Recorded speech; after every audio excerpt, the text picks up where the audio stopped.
જ્યારે તમે જેડી મજેઠિયા અને આતિશ કાપડિયા આવી રીતે ચા પીવા બેસતા હશો ત્યારે શું વાતો થતી હશે? અમે લોકો ત્રણ એક્સ્ટ્રીમલી ટેલેન્ટેડ લોકો, ત્રણ ગુજરાતી લોકો ભેગા થઈને બેઠા હશે ત્યારે શું વાતો થતી હશે? અમે લોકો ક્યારેક કામની વાતો ચડીએ તો માત્ર કામની વાતો જ કરીએ, પર્સનલ વાતો કરીએ તો માત્ર પર્સનલ વાતો જ કરીએ. અને સારું છે કે અમે ત્રણ એકદમ ખાસ મિત્રો છીએ. અમે લોકો ઇનફેક્ટ અમે લોકો 5 જણાનું ગ્રુપ છે. અમારા 5 મિત્રો છીએ. જેડી, આતિશ, વિપુલ અમૃતલાલ શાહ અને પરેશ ગણાત્રા અને હું. તો અમારી દોસ્તી ઘણા દાયકાઓ જૂની છે અને બાળપણના મિત્રો છીએ અને સગા ભાઈથી વિશેષ છે.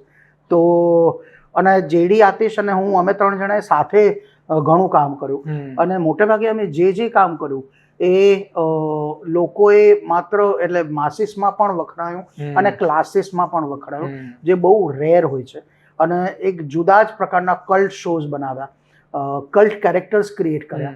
તો એ વાતનો બહુ આનંદ છે. અને અમે લોકો જ્યારે ભેગા હોઈએ ત્યારે અમારું હ્યુમર એકદમ મેડ કક્ષાએ હોય છે. અને અહીંયા ત્યાંની કંઈ પણ અમે સૌ અમુક વખતે ઝીણામાં ઝીણી વાત પર એટલું હસીએ કે આજુબાજુવાળાને થાય કે આટલું શું હસે છે એમાં. હું ને આતિશ સ્પેશિયલી અમે હસતા હસતા પડી જઈએ. અને ક્યારેક બીજા આખું ઓડિટોરિયમ હસતું હોય ક્યાંક જોવા જાય ને અમે લોકો કેમ હસે છે આટલા બધા, આટલું શું ફની લાગે છે આ લોકોને. એટલે એવું હોય ને કે અમુક હ્યુમર કે એ પ્રકારના અમુક વિચારધારા અમારી એટલી બધી બંધ બેસતી હોય, વાઇબ થતી હોય કે આંખોથી વાતો થઈ જાય.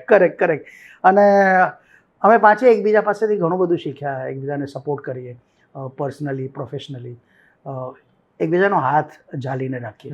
પર્સનલી ઘણું બધું શીખીએ, લાઈક કે કોઈક કે હાયલા અંદર અમે લોકો કાઇન્ડ ઓફ સબકોન્શિયસલી કોમ્પિટિશન કરીએ કે હાયલા આના મમ્મી પપ્પા માટે આ કર્યું યાર, તો હું થોડું અમારા મમ્મી પપ્પા માટે આટલું નથી કરતો, મારે બી થોડું કરવું જોઈએ. Like it's a healthy competition and being like how to be a good human being, એ અમારી વચ્ચે આપસમાં મોટે ભાગે જાણે અજાણે થતું હોય. અને as far as creativity concern તો ત્યારે અમારું એક ચોખ્ખું ખુલ્લું છે કે either you convince me or you get convinced. અને પછી અમારી દલીલો ચાલે, બ્રેઇન સ્ટોર્મિંગ ચાલે અને ફાઇનલી પછી એક ઝીરો ડાઉન થઈએ જ્યાં ઝઘડો થાય કે સમસૂત્રું પાર પડે બધું. હા, આમ શરૂઆત તો બહુ ના એટલે એવું તને લાગે છે, બાકી મને. અને પછી ધીરે પછી બીપ ચાલુ થઈ જાય. પણ એની મજા છે, એની એક મજા છે. એમાં ઘણીવાર હું ખોટું પણ પડ્યો છું, એસ્પેશિયલી નાટકોની બાબત, કે જેમ કે એકબીજાને ગમતા રહીએ નાટક કરવું, જેના ખૂબ સફળતા મળી. 300-350 શોઝ થયા. કે આવજો વાલા ફરી મળીશું નાટક કરવું, એના પણ 350 જેના પરથી વક્ત બનેલી.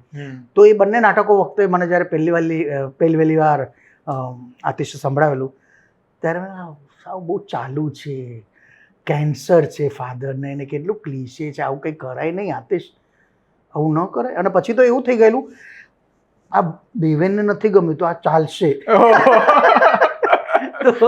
તો એવું થઈ ગયેલું. પણ we have a wonderful bonding. અને અમે ત્રણે જ્યારે ભેગા થઈએ ત્યારે જે ક્રિએટિવિટી અને જે પ્રોડક્ટ જન્મે છે એ ખૂબ જ લોકભોગ્ય બને જ છે. અને એટ ધ સેમ ટાઈમ એમાંના મોટાભાગે કલ્ટ કેરેક્ટર્સ કે કલ્ટ શોઝ બની જાય.